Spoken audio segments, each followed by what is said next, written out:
Olá, meus irmãos, Deus os abençoe, em nome de nosso Senhor Jesus Cristo, que a graça do Senhor possa encher cada coração neste dia. Estamos aqui nesses últimos dias da história da igreja sobre a terra. Haja visto que Zacarias profetizou de que haveria luz no entardecer. O entardecer da igreja, o ocaso, o final das eras denominacionais, dando lugar agora já à entrada ao milênio com o reino restaurado, primeiro em nosso coração, aonde o Senhor Jesus vem agora, através dessa trombeta de Apocalipse 10:7, anunciar um ano de jubileu, um ano de liberdade para a igreja e uma anunciação de que o dia da expiação tem chegado, quando todas as dívidas, todas as contas, tudo foi encerrado, porque Deus aceitou o sacrifício quando o nosso sumo sacerdote, o Senhor Jesus Cristo, apareceu fora da porta em Apocalipse capítulo 10, dando assim, veja, o início, a era messiânica. Ele vem para estabelecer seu reino primeiro em nosso coração, trazer uma igreja totalmente liderada, totalmente conduzida pelo auxílio do Senhor, vivendo debaixo da graça. O que é graça? Graça é um favor que nós não merecemos. Veja, graça é o Senhor pelejar por nós. Graça é Ele atender nossas orações. Graça é Ele nos encher do Espírito Santo. Graça é Ele cercar a igreja com os seus cuidados, como um pai cuida de seu filho. Veja, graça é o marido sustentando, guardando, protegendo a esposa. Graça é trazer à igreja a fé original. Graça é escrever em nosso coração a palavra como Ele prometeu, não mais numas tábuas de pedra, mas nas tábuas de carne de nosso coração, como Ele tem prometido. Veja, essa era profetizada por toda a Bíblia, a era da pedra angular, a era em que Jesus Cristo estaria agora em seu templo, sendo adorado. Veja, depois que terminaram as eras denominacionais, agora coroando a igreja, com, veja, a cabeça, Cristo, o Messias, o Rei entronizado em seu corpo, que é a igreja. Então Zacarias, no capítulo 4, ele viu Jesus na sua primeira vinda e viu Jesus em sua segunda vinda. Ele viu Jesus entrando pelas ruas de Jerusalém, montado num jumentinho.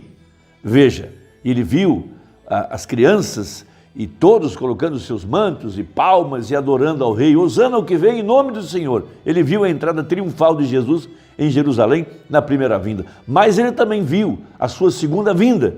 Ele anunciou, veja, dizendo que haveria luz no entardecer, mas ele também disse no capítulo 4, veja, esta é a palavra do Senhor a Zorobabel dizendo, não por força nem por violência, mas pelo meu espírito, diz o Senhor dos Exércitos. Quem és tu, ó monte grande? Diante de Zorobabel serás uma campina.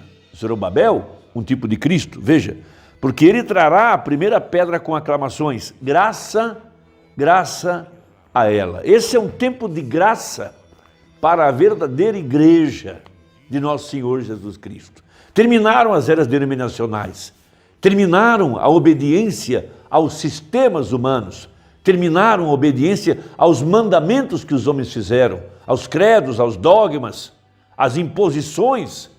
Veja, tirando a igreja do domínio religioso para trazê-la à era dourada. Veja, ao tempo da graça outra vez. Veja, o Espírito Santo colocando a igreja em sua terra da promessa, batismo com o Espírito Santo. Veja, trazendo os dons espirituais, profetas, apóstolos, pastores, evangelistas, mestres, dons de curar, discernimento. Veja, a palavra da sabedoria, trazendo a igreja a uma era gloriosa, onde os sinais estariam em evidência no meio do seu povo. Veja, o Espírito Santo conduzindo a igreja até a terra da promessa.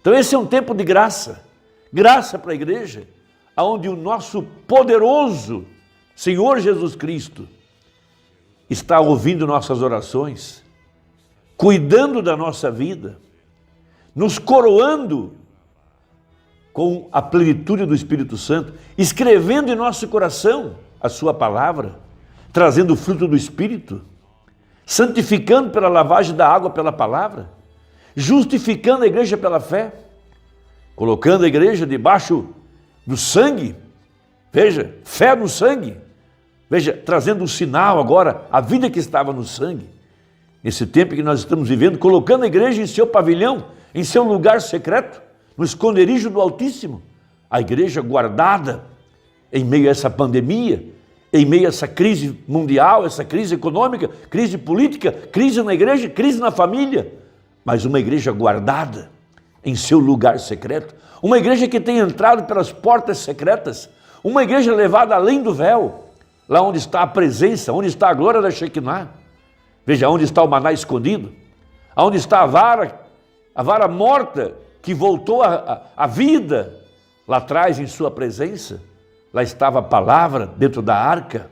Hoje essa arca é o nosso coração, e de acordo com Jeremias capítulo 33, ou melhor, capítulo 31, veja, Hebreus 8, Hebreus 10, essa palavra está sendo escrita em nossos corações, não por algum homem, mas pelo próprio Espírito Santo. Veja, ele está ensinando a cada um de nós, do menor ao maior, e nos fazendo andar em seus caminhos. Veja, trazendo a vida de Deus para dentro de nós. Já não sou eu quem vivo, é Cristo quem vive em mim. Isso o apóstolo São Paulo, e hoje a verdadeira igreja pode dizer a mesma coisa, porque nós estamos num tempo de graça. Veja, isso foi chamado pelo apóstolo São Paulo pelo profeta de uma era efesiana. Veja, na mensagem um paradoxo, referindo-se a Israel, quando eles entraram em Canaã, liderados por Josué, que tinha dentro dele o anjo forte, o Espírito Santo, o grande capitão, aquele que o instruiu a atravessar o Jordão, quando o Jordão transbordava em suas ribanceiras. Veja, quando os sacerdotes que carregavam a arca colocavam o pé na água, veja, as águas pararam como num montão, e o povo passou em seco para o outro lado. Lá do outro lado, já na terra da promessa, eles celebraram a Páscoa com trigo maduro, o tempo da colheita, e foram circuncidados com facas de pedra, um tipo da verdadeira igreja agora sendo circuncidada pelo poder da revelação da palavra, para tirar todo o mundanismo, limpar a igreja e estabelecer o reino de Deus em nosso coração. Essa é uma era efesiana. Veja, por isso o Umbanda comparou o livro de Josué ao livro de Efésios. Por quê? Porque o livro de Efésios, a igreja de Éfeso, ela era liderada pelo Assírios do Senhor, um profeta, Paulo. Veja, e ali havia maravilhas, sinais, dons espirituais, e a igreja era liderada pelo Assírios do Senhor, pela palavra pregada pelo apóstolo e profeta Paulo. Uma igreja que não conhecia uma organização, que não era liderada por nenhuma instituição humana, mas liderada pelo Espírito Santo. Eles oravam, jejuavam, e o Espírito Santo podia separar os seus líderes, separar os seus pastores, separar os diáconos, por inspiração. Então diz o profeta, veja, eles tinham uma graça, eles tinham um profeta, eles tinham um cordeiro sacrificial, eles tinham redenção, eles tinham sido trazidos através do Mar Vermelho, eles tinham sido curados de suas enfermidades, eles tinham água da rocha ferida, eles tinham maná do céu, tudo de que precisavam lhes foi suprido. Veja, suprido pela graça. Veja, a lei não pode nos colocar na eternidade, somente a graça pode nos conduzir, diz ele no parágrafo 63. Veja, Josué aqui um tipo do ministério do último dia. Agora lembre-se daqueles 3 estágios da jornada.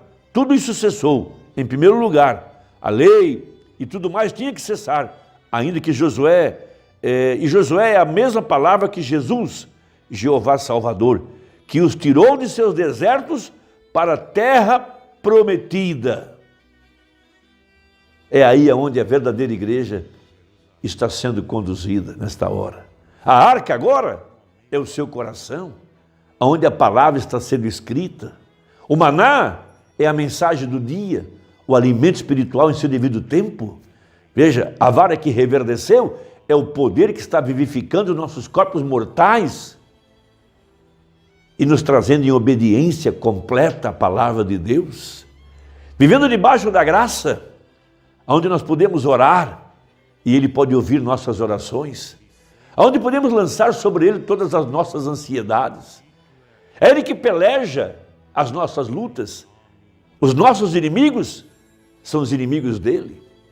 Ele que está nos guardando em meio a esses 200 milhões de demônios soltos nessa última era, guardando sua casa, sua família, guardando o seu lar, seu casamento e te abençoando em tudo, pelo seu amor, por essa mensagem, por essa palavra, porque você está vivendo na presença da glória de Deus, que está habitando em seu coração. Sim, esta que é a verdade. Veja, então por que ele disse que seria uma era efesiana? Veja, uma era sob a liderança do Espírito Santo, a era de Éfeso, página 75. Veja, muito bem, diz ele. Agora, qual era o clima espiritual dessa igreja? Veja, ela tinha deixado o seu primeiro amor. Deixar o seu primeiro amor da palavra de Deus nos foi revelado como sendo a queda de sua origem, a qual foi o Pentecostes.